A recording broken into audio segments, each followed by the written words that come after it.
Hi అన్న రైతన్నలందరికీ నమస్తే.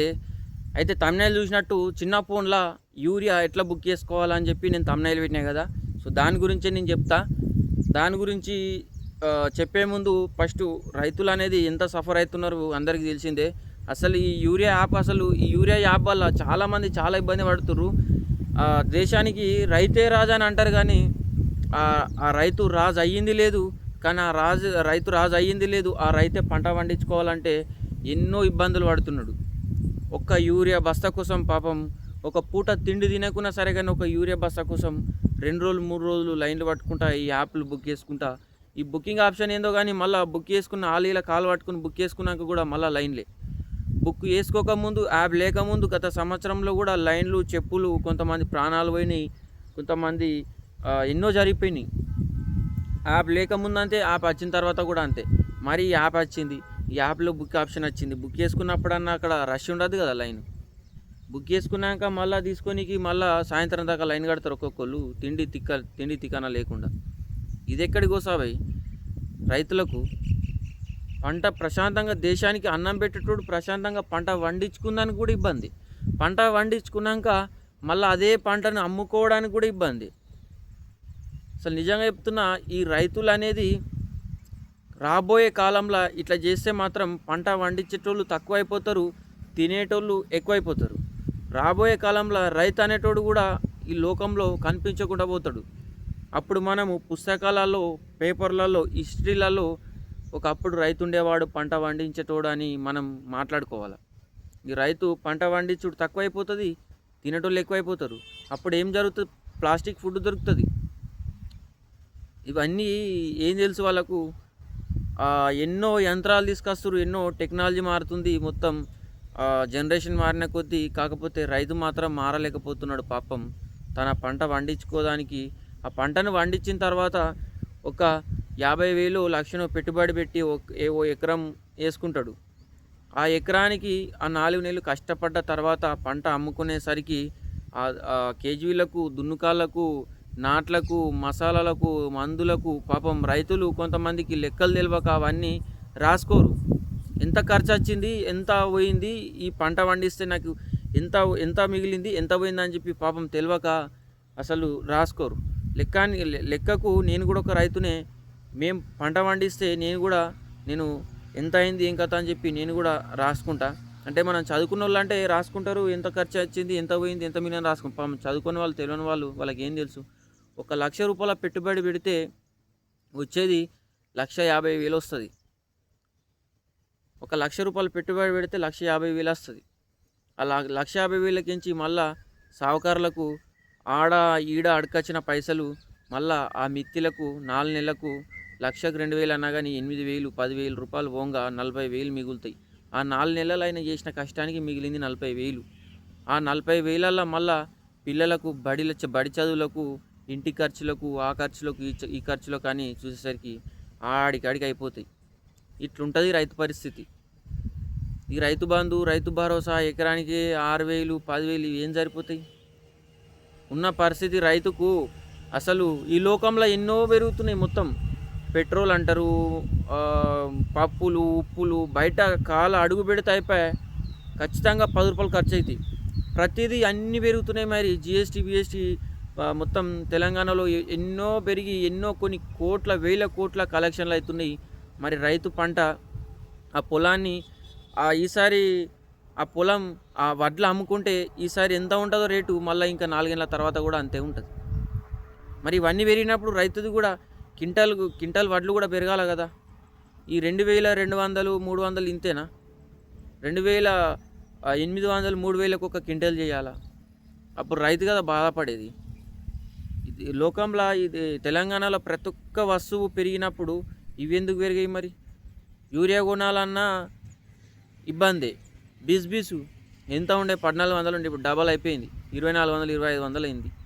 Potassium, DAP ఇవన్నీ ఏంది అసలు? ఇంత రేట్లు వీటికి పెరిగినప్పుడు మరి అమ్ముకునేటప్పుడు ఆ వడ్లకు కూడా పెరగాలి కదా! అడిగేటోళ్ళు లేక కదా! అడిగేటోళ్ళు లేక రైతులకు ఏం తెలుసు పాపం.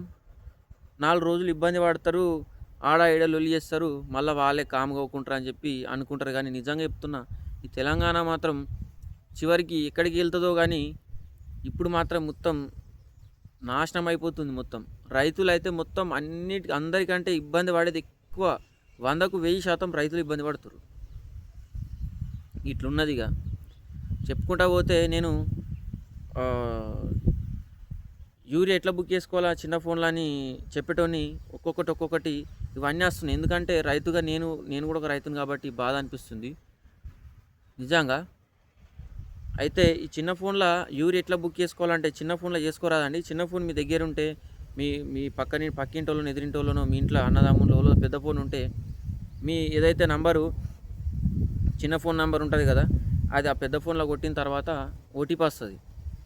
ఆ ఓటీపీ మళ్ళీ అదే ఫోన్లో ఓటీపీ కొట్టిన తర్వాత మీ డిస్టిక్ వస్తుంది.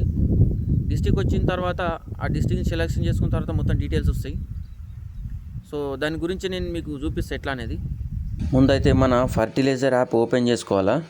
ప్లేస్టోర్ నుంచి డౌన్లోడ్ చేసుకున్నాక తర్వాత మనం ఓపెన్ చేసిన తర్వాత దాంట్లో మన మొబైల్ నెంబర్ కొట్టాలి. మనకు ఎవరికైతే యూరియా బుక్ చేసుకుంటున్నామో వాళ్ళ మొబైల్ నెంబర్ కొట్టాలి. కొట్టిన తర్వాత ఇక్కడ మళ్ళీ డిస్ట్రిక్ట్ సెలెక్షన్ అని వస్తుంది. మన జిల్లా ఏదో సెలెక్షన్ చేసుకున్న తర్వాత సెండ్ ఓటీపీ అని వస్తాడు. అక్కడ మనకు సెండ్ ఓటీపీ వస్తుంది. మనకు ఓటీపీ రాగానే ఆ ఓటీపీ దాంట్లో కొట్టేసేయాలి. 4 నంబర్లు వస్తాయి. ఆ 4 నంబర్లు దాంట్లో కొట్టేసేయాలి.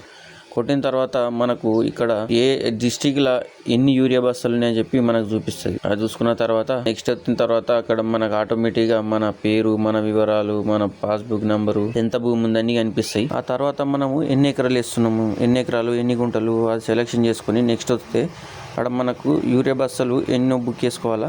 తర్వాత మండల్ సెలెక్షన్ చేసుకొని ఏ ఫర్టిలైజర్ దాంట్లో ఎన్ని యూరియా బస్తాలను చెక్ చేసుకొని బుక్ చేసుకోవాలి. అయితే ఇక్కడ ఇంకా ముందు చూపిద్దామంటే పోతలేదు. ఎందుకంటే నేను రీసెంట్గా యూరియా బ్యాగ్ ఒకటి బుక్ చేసుకున్నాను నేను. అందుకోసం ఆల్రెడీ పర్చేస్ 1 అని చూపిస్తుంది. ఇక్కడ చూడండి ఇట్లా బుక్ చేసిన తర్వాత ఇట్లయితే వస్తుంది బుకింగ్ ఐడి అని చెప్పేసి మనం హిస్టరీలో చెక్ చేసుకోవాలా. దాంట్లో ఏం లేదు. అయితే మీరు బుకింగ్ చేసుకున్న తర్వాత ఈ ఐడిని ఫోటోనన్నా లేదంటే డైరెక్ట్ ఫోనే తీసుకొని పోవాలా. ఫోను, ఆధార్ కార్డు, మన పాస్బుక్, భూమి బుక్ తీసుకొని పోతే మనకు మసాలా అనేది ఇస్తారు. సో చెప్పినా కదా, ఇట్లా నేను చెప్పినట్టు ఫాలో గారి మీరు. అయితే నేను ఏంటంటే రీసెంట్గా యూరియా బుక్ చేసిన. నేను కూడా నా పొంట ఒక 6-7 గుంటలు ఉంటే యూరియా ఒక బస్తా బుక్ చేసిన. మళ్ళీ 15 రోజుల దాకా నాకు బుకింగ్ ఆప్షన్ రాదా కాబట్టి నెక్స్ట్ పేజీ చూపిస్తలేదు.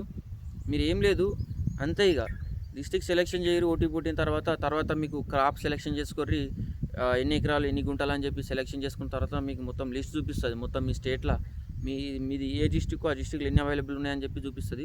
తర్వాత నెక్స్ట్ వచ్చిన తర్వాత ఆడ మీకు మండల్ చూపిస్తుంది. మండల్ సెలెక్షన్ చేసుకుంటే ఫర్టిలైజర్ మొత్తం షాపులు చూపిస్తుంది. అందులో ఏ షాపులు అవైలబుల్ ఉన్నాయని చెప్పి చూసుకోర్రి, బుక్ చేసుకోర్రి. బుక్ చేసుకున్న తర్వాత మీకు మొత్తం సక్సెస్ఫుల్ అని వస్తుంది. మీకు ఒక ఐడియా వస్తుంది. దాని బ్యాక్ వచ్చేసి మళ్ళీ కింద హిస్టరీ అని ఉంటుంది. హిస్టరీలో చెక్ చేస్తే ఆ సర్టిఫికేట్ ఇట్లా వస్తుంది. దాని స్క్రీన్ షాట్ తీసుకొని లేదంటే డైరెక్ట్ ఫోన్ తీసుకొని పాస్బుక్, ఆధార్ కార్డు ఇవన్నీ తీసుకొని రైతు వేదిక ఇక్కడికో మసాలా ఇచ్చే దగ్గరికి పోతే మీకు మసాలా దొరుకుతుంది. మళ్ళీ 15 రోజుల దాకా మళ్ళీ మనిషికి ఇక్కడ ఎకరాంకో 2 ఎకరాల కంటే సరిపోతే కానీ ఒక్కొక్కరికి 10 ఎకరాలు 15 ఎకరాలు ఉంటాయి. ఇవేం సరిపోతాయి 2-3 యూరియా బస్తాలు. మక్కకు ఇంకా మేము చెప్పాలంటే మక్కకు మస్తు అవసరపడుతుంది యూరియా. మక్క వేసుడుతోనే యూరియా మొత్తం మసాలా కావాలి. మక్కకైతే మస్తు అవసరపడుతుంది. పొలాల కన్నా జర తక్కువ తలుకోవచ్చు కానీ వాళ్ళు ఎడుకోవాలి పాపం. నిజంగా చెప్తున్నా, అసలు ఇది ఎప్పుడు మారుతుందో అసలు. ఇది ఒక కరోనా లెక్క వచ్చేసింది చెప్పాలంటే. మనకు అప్పుడు 2020లో కరోనా ఒక ఏడాది దాకా ఇడవలేదు, పట్టుబట్టింది. ఇది కూడా ఎన్నేళ్ళలో మరి, ఏడాదా 2 ఏళ్ళ తెలియదు. ఈ ఒక కరోనా వచ్చింది మన రైతులకు. ఈ కరోనా పోతే తర్వాత ప్రశాంతంగా ఉంటారు. మళ్ళీ అప్పుడు కరోనా చింతాగమైపోయారు, బయటకు వెళ్ళలేరు, తిండి తినలేరు, బంధువు దగ్గరికి వెళ్ళే పండుగలు లేవు, పెళ్ళిళ్ళు లేవు అన్నట్టు ఎంత ఇబ్బంది పడ్డారు. సేమ్ ఇది కూడా అంతే. ఇప్పుడు ఏదైనా పండుగ కోదామన్నా, ఏదైనా చుట్టాల ఇంటికాడ ఏటన్నా పొరుగురికి ఏదైనా పండుగల పబ్బాలకు ఏదైనా ఆపద ముచ్చట సంపద ముచ్చట పోవాలన్నా కానీ అయ్యో ఈడ యూరియా ఇవాళ ఇస్తామంటారు, బుకింగ్ అవుతుంది అని చెప్పి అవన్నీ ఇడిసబెట్టుకొని ఈడ దొరికి ఒక యూరియా బస్తాకు మనిషి ఇటే ఉండిపోతుండే. ఎన్నో పనులు వదులుకుంటుండు. ఇటు పంట పండించుకోవన్నా, ఇటు యూరియా చూసుకోవన్నా, అటు వేరే పనులు చూసుకోవన్నా. పోకపోతే అట్లా బాధనే. ఏమన్నా అంటే మీ పండుగలకు రాలేమా, మీ ఇంటికి రాలేమా అని చెప్పి వాళ్ళు అంటారు. కానీ ఇక్కడ అదే పడే ఇబ్బంది వాళ్ళు ఏం అర్థం చేసుకుంటారు. అట్లా అవుతుంది రైతు పరిస్థితి. ఇది ఒక కరోనా వచ్చింది. ఈ కరోనా ఎన్ని రోజులు ఉంటుందో చూద్దాం మరి. అయితే యూరియా బుకింగ్ అనేది ఏమి ఇబ్బంది పడేది అవసరం లేదు. కాకపోతే పెద్దలు పాపం బాధపడతారు. ఓలైనా సరే వచ్చి ఇట్లా యూరియా బుకింగ్ చెయ్యుర్రి అంటే మాత్రం చేసియుర్రి. మనది పోయింది ఏం లేదు పాపం. మన ఫోన్‌లో కొంచెం ఆళ్ళ నంబర్ కొట్టిన తర్వాత ఓటీపీ ఎంటర్ చేసి ఆళ్ళకు యూరియా ఎన్ని చూపిస్తే అన్ని బుక్ చేసి ఆహ్, అవసరమైతే వాళ్ళకు మీ స్క్రీన్‌షాట్ తీసి ఒక వేరేళ్ళ ఫోన్‌లోనే పంపించి ఇయ్యుర్రి. మీరు బుక్ చేసిన తర్వాత వాళ్ళకి ఒక స్క్రీన్‌షాట్ కావాలా? స్క్రీన్‌షాట్‌ను ఒక ప్రింట్, ఒక జిరాక్స్ తీసి వాళ్ళకిచ్చినా గానీ మళ్ళా మీ దగ్గర రారు. ఎందుకంటే మనం బుకింగ్ చేస్తాం. పక్కింటోళ్ళం, ఎదురింటోళ్ళం బుకింగ్ చేస్తాం. ఆయనకు మళ్ళా ఆడ పోయి తీసుకోవాలంటే మన ఫోనే కావాలా? కదా! మన ఫోన్ కావాలంటే మనకి ఏదైనా ఒక పని ఉంటది. మనం పోలేము. ఆడ లైన్‌లల్ల పెద్ద మనిషికి ఇత్తనేమో తెలవదాయె. సో, ఏం చేసేది లేదు. ఏనైనా జిరాక్స్ సెంటర్‌లకెళ్ళి ఆ జిరాక్స్ స్క్రీన్‌షాట్ తీసి ఐడీది జిరాక్స్ తీసి అక్కడ వాళ్ళ ఫోన్ నంబర్‌కి ఇట్లా రాసి ఆళ్ళకిస్తే ఆళ్ళ పాస్‌బుక్కు, ఆధార్ కార్డు, ఆ జిరాక్స్ ఐడీ ఉంటది కదా! దాని మీద ఆ జిరాక్స్ తీసుకెళ్ళి చూసుకుంటే వాళ్ళే. మీరు పోయే అవసరం కూడా లేదు. సో, అట్లుంటది. టెన్షన్ అవసరం లేదు. అందరికి దొరుకుతది. ఈ కరోనా ఉన్నది ఇప్పుడు. ఈ కరోనా పోయినప్పుడు మనకు తెలంగాణ చూద్దాం ఎప్పుడు బాగుపడుతదో మరి. ఫస్ట్ ఈ దునియా ఎన్నో చేసినా సరే గానీ రైతులకు మాత్రం ఇబ్బంది కలగనీయద్దబ్బా నిజంగా. పాపం ఎంత ఇబ్బంది పడుకుంటా చేన్లకు చీకట్ల వర్షాకాలంలో వర్షాలు పడ్డప్పుడు ఎంత ఇబ్బందితోని పోతారు. చేన్లకు పోతే మనిషి ఇంటికి వస్తాడో లేదో కూడా తెలవది. అంత రిస్క్ పని చేస్తాడు రైతు. పోయి మళ్ళా మన రైతులకి ఇవన్నీ కథలు. వేరే వానికి ఏం కాదు వాడు దర్జాగా ఉంటాడు మంచిగా. ఉన్నోళ్ళకు వాడు అటనే డెవలప్ అవుతుండు. రైతు మాత్రం ఇటే వీక్తుండు భూమిలోకి. రైతు అన్నట్టు పాడు గాని రైతు నిజంగా రైతు పండించే మెతుకు కోసమే వెతుకులాట అని పాట ఉంది కదా నిజంగా. అదే ఇక ఏం చెప్పలేకపోతున్నా. దయచేసి మీరు ఏం అనుకోకుర్రి. సో, వీడియో గిట్లా చూస్తే కామెంట్ చేయుర్రి.